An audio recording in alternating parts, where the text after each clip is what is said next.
प्रदेश विधानसभा के नेता प्रतिपक्ष श्री उमंग सिंघार ने आज भोपाल में प्रदेश में लगातार हो रहे घोटाले समेत विभिन्न महत्वपूर्ण मुद्दों पर मीडिया से चर्चा कर अपनी बात रखी। क्या कहा उमंग सिंघार ने, आइए देखिए।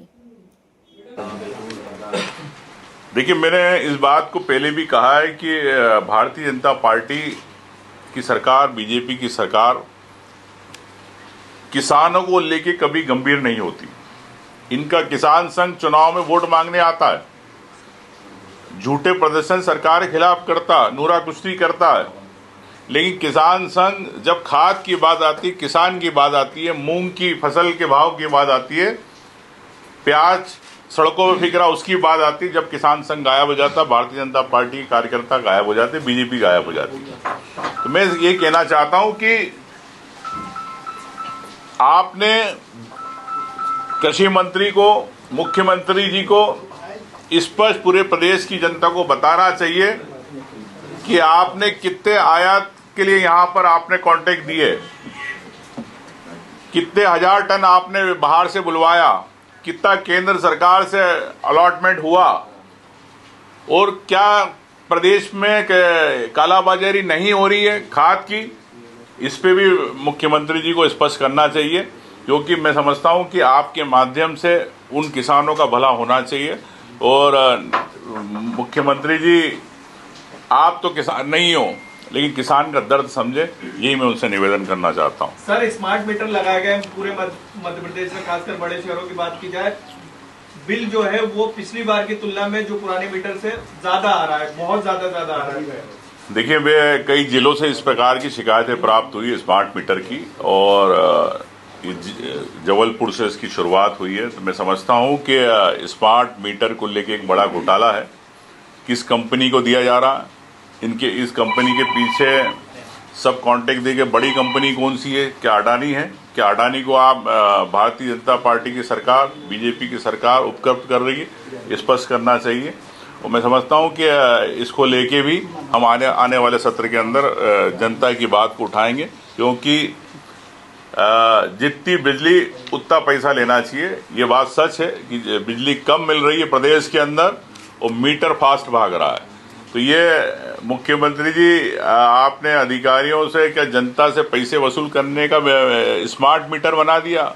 ये मीटर बिजली का मीटर है कि वसूली मीटर है, ये बताएं। सर एक सवाल है कि पिछली सरकार ने हिंदी में MBBS पढ़ाई के लिए करोड़ों रुपए खर्चा किया था। गृह मंत्री जी ने आके शुरुआत की थी, लेकिन एक भी परीक्षार्थी पिछले इन सालों में हिंदी माध्यम न तो चुना न परीक्षा दी।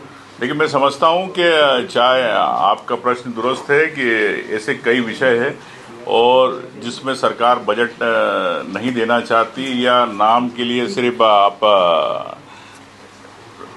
परीक्षाएं आयोजित करते हैं, वो परीक्षाएं नहीं हो पा रही है। तो ये, और आपको बताना चाहूँ कि नाम परिवर्तित बार बार किए जाते हैं स्कूलों के नाम। अभी मालूम पड़ा है कि सांदीपनी किया जा रहा है स्कूलों के नाम, तो लाखों करोड़ों रुपए खर्च किया जाता नाम बदलने में। पूरे रिकॉर्ड में खर्च होगा, यहाँ से लेकर स्कूल तक के रिकॉर्ड में, सरकार तक।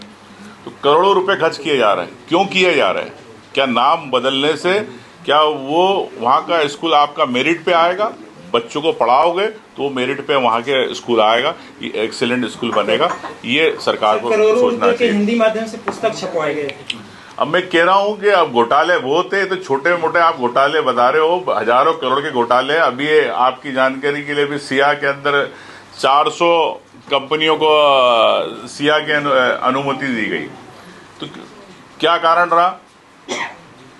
क्या चीफ सेक्रेटरी ने क्यों नहीं मीटिंग बुलाई? क्या नवनीत कोठारी ने क्यों परमिशन दी? क्यों श्रीमंत शुक्ला प्रमुख सचिव के कहने पे करी? नवनीत कोठारी और श्रीमंत शुक्ला के कार्यकाल की जांच होना चाहिए। और मैं ये कहना चाहता हूं कि 3 करोड़ से लेकर 5 करोड़ रुपए वसूले गए उद्योगपतियों से, तो करीब 2 से 3 हजार करोड़ रुपए किसके पास गए? मुख्यमंत्री जी बताए, आपने नवनीत कोठारी को बिठाया, आपने श्रीमंत शुक्ल को बिठाया, आप बताएं ये पैसा कहाँ है? उन उद्योगपतियों की जेब से गया। क्यों नहीं सिया की मीटिंग पिछले 4 महीने 6 महीने में नहीं हुई? तो ऐसे कई कारण है, इसको भी हम विधानसभा में उठाएंगे। तो ये सरकार जनता की सरकार नहीं है, घोटालों की सरकार है, भ्रष्टाचारियों की सरकार है। Thank you. सर